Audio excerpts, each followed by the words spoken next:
Mini vlog muna tayo. Ito yung bracelet na may barcode para makapag-entrance tayo dun sa taas. Andito nga pala kami sa Unison Spa Resort. Papasok na kami sa loob. First time lang namin matry itong hot spring dito sa Japan. Ganito nga pala yung loob niya. Ayan.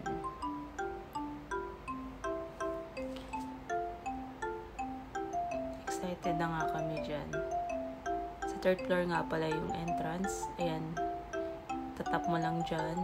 Makakapasok ka. Nabibigyan ka nila ng plastic para yata ayan, sa shoes. Pero hindi ko siya nagamit sa sapatos. Tapos ayan, pwede kang mag-rent ng mga swimsuit dyan. Pricing nga lang. Parang pinakamura. 1 to ba? 1,200 yen. Provided na rin ng bath towel. May mga shampoo na rin. Body soap. Makapag-hair dry ka na rin ng buhok mo. Yan na nga yung locker. Pupunta na nga pala kami sa public pool. Madaming pool dito. May wine, may coffee, may matcha. Saka may sake.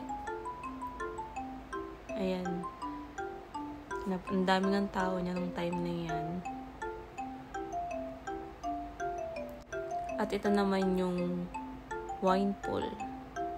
Ang sarap dito.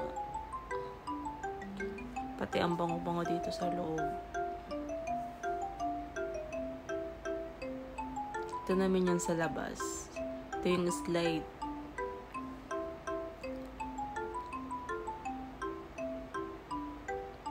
Ito nga pala, mainit din yung tubig dito eh.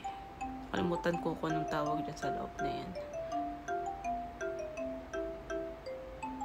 Pero yung tubig dyan sa labas, malamig. Yan nga kami. 3 kami dyan, nag-slide kami.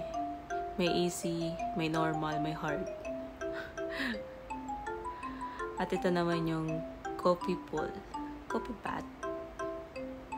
Medyo hindi ako nagtagal dito. Medyo masakit na kasi yung ulo ko dyan eh.